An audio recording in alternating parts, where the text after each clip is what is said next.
Guys, you were fantastic in this movie, and I just want to know what it's like to walk on a set. It's all green screen. You don't know what the heck you're gonna, what it's gonna envision. How do you even go there when you're talking to Guillermo at first, and then you've got to make these characters come to life? Well, one of the amazing things is that almost nothing was green screen, which was fantastic. Guillermo reconstructed 4 city blocks of Hong Kong for some of these sequences, and I would walk into the set and I'm supposed to be running from these creatures. There's 500 extras, and they're carrying chickens, and there's dogs running in the streets, and the set is incredibly detailed, and this monster's flipping cars over as it moves, and he's rigged these cars on springs that are actually flying over me. So I've been asked a lot, what's it like just standing in front of a green screen? And I think maybe I saw a green screen once over the entire course of filmmaking. So how amazing, then to have the sets that you guys had and to work on that. I mean, you and him go back 20 years. You guys are, symbiotic, I think, by now. We're drifting. Yeah, you're drifting, right? And your kids call you Uncle Ron. Luckily, we're not drifting apart. No, not drifting apart. But what is it about this man? I mean, why is he so damn good at making these types of films? Well, he has an imagination that is, in a class by itself. But he has this, I don't know if you've ever been privy to his notebooks. He carries notebooks around with him, and he fills them, and then he just gets a brand new one. He's probably gotten hundreds of them filled by now. But if you look at his drawings, it's like looking through the drawings of Leonardo da Vinci, because they're not only things that don't exist in reality, but by the time he's finished with them, because of his engineering ability and his ability to realize these things as an artist, they do exist in reality. So he's the perfect fit for, and some of these things that he draws that spring from his imagination make it into his movies. Some of them haven't so far, but may in the future. But this is what he does 24 hours a day. He's just got this unbelievable stuff coursing out of him. And so he's a gift to cinema because he's so fertile. Well, you guys work hard, but do you ever feel like a slacker next to somebody like him? Yes. I do. Yeah. I do.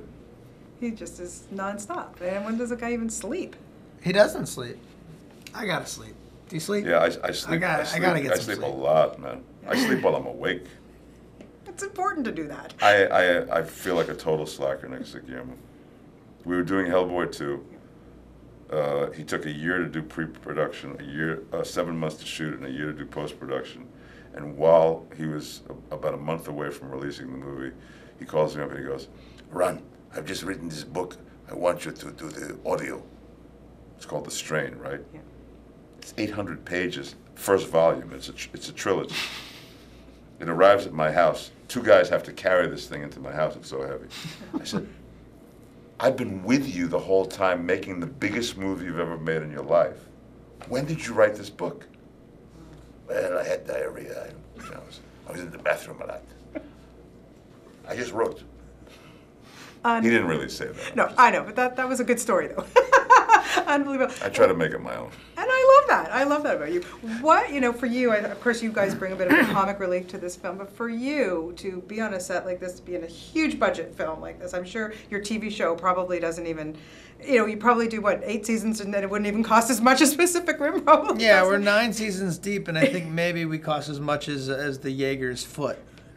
It's amazing. So to be on something like this, but to have the opportunity to maybe improvise, did you guys get to do that did he give you that freedom?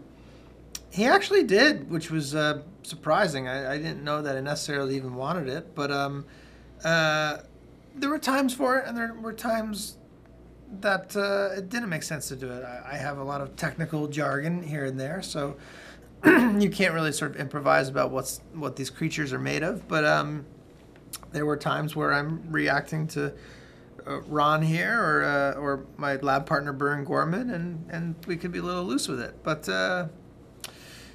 which he doesn't discourage.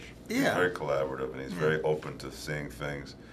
You don't really want to improvise because what he's given you on the page is perfect, but he's really very secure with what he's doing. So he's completely open.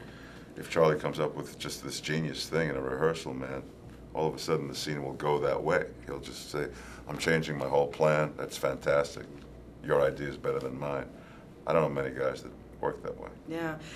So, you know, this film is about co-piloting and drifting, and you have to meld minds. So in real life, who would be your co-pilot? Who do you want to drift with? Ron, do you want to start this time? This is your opportunity to redeem yourself here. Go for it. There's no redemption when it comes to me. Sorry. Who would I want to drift with? My life partner, my wife. We've been drifting together for 37 years. Honey. Last time you said Groucho Marx, and so... Thanks. You just let me redeem myself, and then you threw me under the Right same under the exact bus you picked me up on. Okay, Charlie, your turn. I'm good. I'm 2 for 2. I'm saying my wife again. I'm not going to slip up. You don't want He to. said Karl Marx earlier. Come on. Okay. I said Groucho, Come he said on. Karl. Harpo. That would be good. I would like to see that happen. You guys, of course, TV veterans, and you know, I want to know what it was like walking down the streets in Toronto. Did you and Charlie Hunnam get stopped? And I mean, I can't even imagine. Did you get stopped a lot? I mean, people know you guys. So what's it like to be recognized from these great shows that you are both on? Why don't you start? Sons of Anarchy has been a game changer for me.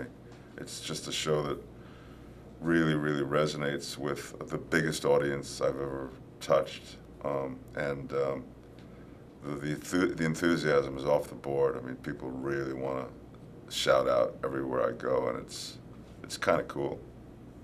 Yeah. And is it now in your contract you have to do stuff with Charlie Hunnam all the time? Yeah. Good. Keep it up. It's a good partner. He is good. And you, I mean, your show is freaking awesome. Thank you. Really, my son is just freaking that I'm here talking to both of you. You know, what's it like for you to kind of walk down the street and... I love it. That show is my baby and my pride and joy, and I love how much people enjoy it, and we work so hard to make it as good as we can. That the greatest feeling is someone coming up and saying that they love it and that it brings them joy. So that's why we do it. Well, continue the good work through the two of you. This movie is really, it rocks. It's so good. You both are so great in it. Cool. And best of luck to both of you. Thank you very Come much. back to Toronto anytime. Will Come do. with this guy. He'll bring you. He's all right. Yeah.